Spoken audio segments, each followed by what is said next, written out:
Okay, so today we are here in the chicken coop, and we have two newest additions to our homestead here. We've got goslings right over here. I don't know if you can see them. Today we were going to talk a little bit as to why we got these geese. Sorry if they're going to be a little bit loud while we're doing this. So, a lot of you know that we just recently finished our coop run where we were having our chickens outside when we were outside to supervise them. You can see they're still really small. Their breed of chicken, or the landrace, the Icelandic chicken, is not a very big chicken. So they're not going to be as big as like a Black Orpington or a Brahma. They're a little bit smaller. They're probably too small to be outside by themselves, but we just thought since we were outside working and it had been fine for a week or two doing that they were going to be okay. But we did have an unfortunate circumstance. This was probably about half a week ago. We had the chickens outside. We were working all day in the garden, and then we went inside for a quick moment. And at that time, Eric had seen either a hawk or an eagle, we're not really quite sure, take one of the baby chickens. Yeah, our electric fence was on, and we've been trying to keep the gaps minimal where the chickens can get out, but it was a small rooster that we weren't planning on keeping anyway, so that's the only good part about it. It was sad to lose it, but it looks like it got out of the enclosure, it got out of the electric fence. We're thinking underneath it because the bottom wire is not actually electric. And I saw the eagle or hawk, I couldn't tell what it was about this big and it was gray, come in pretty low, and it got it in the driveway. So it was kind of out in the open, it didn't have the cover of the trees or the chicken coop. Got it in the driveway and then flew off towards the lake, and Bandit, our dog, he chased it, and I went out there too, and obviously there's nothing you could do, it was gone. So yeah, we did lose one chicken that day. Yeah, so again, I really think it happened because of how small these birds are. They're just too easy of a target. But in our experience with predators in the past, usually once you have an issue with it, you usually have an issue with it again. And when being a hawk or a bald eagle, there's not as much we can do. I mean, if it were to happen and we could throw something at it, I'm sure we would have. Obviously, we were in the house. But in the past, so I'm just going to give a quick backstory. We lived on 12 acres in Oregon, and we raised small birds when they were young in chicken tractors. We never had them out open pasture, type setting. All of our adult chickens were in an open pasture type setting, and they had woods to go into. They generally only used 2 to 3 acres. And in fact, we never lost one chicken or duck to a hawk or to an eagle. And that made us feel, I don't know, just like it wasn't going to happen, because we had bald eagles fly over every day and they never took one of our chickens or ducks. Yeah, but since it obviously happened here, and we actually have other neighbors in the area that raise chickens, but we've never seen chickens this small outside, so we're thinking that their size had a lot to do with it. We're not going to be as worried about it once they're full grown, but since that bird did come, we are going to treat it like it's going to come again and get another one. So that led us to getting these guard goslings. We had talked about it before because we went to a farm and we had seen 2 geese there that we realized just were really excellent at guarding the property or just alerting the person, the owner, that someone was there. So we talked about it then, and every time you add an animal on, there's another cost, so we just decided we probably don't need them.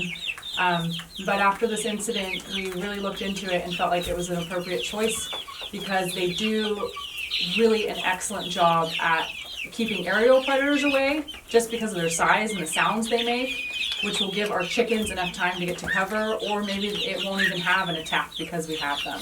But also they are wonderful just all-around guard animals in the sense that they will alert you to maybe other animals that are coming around, especially at night or something like that. So we have had these 2 goslings for maybe half a week or so. They were pretty hard to find around here. I don't think they're really there's that many available. We had a hard time getting geese, especially the type we wanted. We wanted the kind that are more vocal and appropriate for basically what we're looking for. So these are, their mom was half Emden and African, and the dad was a Chinese. So both the Chinese and the African are pretty vocal geese, and they should be great for what we need them for. When getting guard geese, it's better to have one.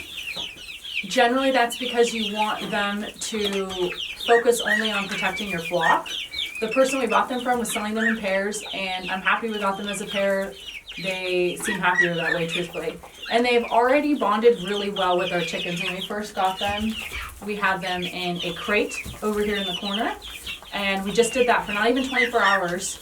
And then once we let them out, everyone kind of decided that they were going to get along just fine. Yeah, as you can tell, they're doing great. They've been in here for probably three days, I think. And the geese, when we got them, were 2 weeks old. So they are coming up on 3 weeks old, and they're huge. I mean, they're geese. They're already way bigger than these chickens, and we were afraid the chickens might pick on them a little, but it's completely the other way around. If the geese has anything to say, they'll let the chicken know, and it's pretty clear that the geese are bossing here already. I think with poultry and waterfowl, it goes by size is the winner, because we've noticed that in the past. Our chickens are about 8 weeks old, so the geese are going to get bigger faster, but since there's 2 of them and there's a lot of our chickens, I think that the process will go really well. There is something called imprinting with ducks and geese. We've only ever raised ducks before, not geese, but that's where when they're first born, whatever big creature they see, they imprint on it, and they believe that that is their parents. So the owner that we got them from imprinted them on humans, so they're already imprinted on humans. They're very friendly to us. We're going to try to keep them more with the chickens, so they really focus on hanging out with the chickens and protecting the chickens. So we did let the geese outside, and they did test the electric fence, and they got zapped, and they were kind of starting to respect it. And then one of them got caught in the electric fence, and it was kind of hard to get it out, but I ended up getting it out. So the ducks, or the geese, they only come outside when the electric fence is off, but we are going to let the chickens outside, and we're going to kind of go over a few things besides getting the geese that we're going to do to protect the chickens from the aerial predators that we have.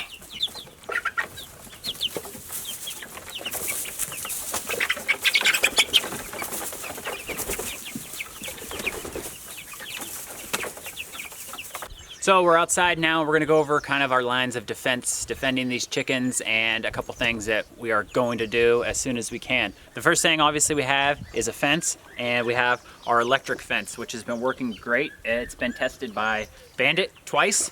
I've hit it multiple times, and our small cat Pepper has hit it. Also, the chickens have also been shocked by it. So it works well, and the animals seems like they're starting to respect it.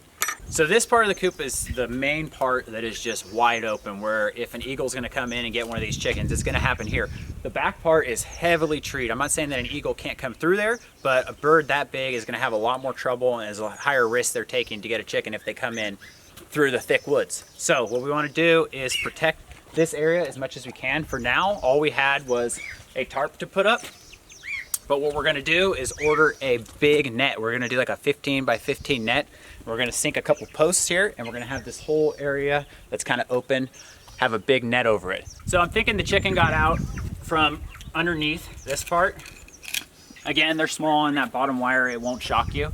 And it was in the center of our driveway, which you can tell is another wide open area. So that's why we're kind of trying to focus on these open areas and kind of get them enclosed so a hawk can't come in. The next thing we did was we added another member to our little farm, and this is Russell Crowe. He's our Scarecrow, and he's actually been doing a pretty good job. He even freaked Bandit out. So we put him in on kind of a flimsy T-post, so when the wind starts picking up, he actually does move quite a bit. And we're thinking to put maybe some tassels or something on top of that, and maybe some little handheld pinwheels in his hands. So we'll see if this does anything. We've never had a Scarecrow before. Some people say they work great, some people say that they don't work at all. So we'll see how that works, but we're gonna give it a try. So this electric fence, it is safe for animals. I mean, our chickens are tiny, and if they hit it, they squawk, they go away, and they go on their business. Same with our cat. Same with the dogs. The only time it's gonna become an issue is if an animal gets trapped in it, and hopefully that won't be one of our pets. We keep a pretty good eye on them, and if it is a wild animal, well, hey, that wild animal is trying to kill our chickens anyways, and then we'll deal with that then. So again, until those geese are of size where they can defend those chickens, or the chickens get a little bigger, we've just been letting them out while we're here, and we have always been bringing this 17 HMR rifle out here, and then we also have a 22 rifle sitting in the truck, so we have something if we're at the house or we're out here. We have a rifle we can grab in case a predator comes along. No, we're not going to shoot an eagle or a bird, but we do have the foxes, and there's lynx here and other predators like that. So we are keeping rifles around in case anything like that happens.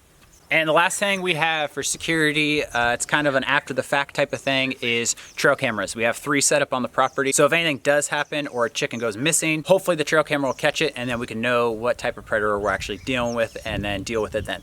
Okay, so it would be ideal and my dream to let the chickens and the geese free range, and that may work in the future, but we do care about them, and if we have too many losses, we are going to take that into consideration, because it's not worth having chickens if you lose them all in 1 year, in my opinion.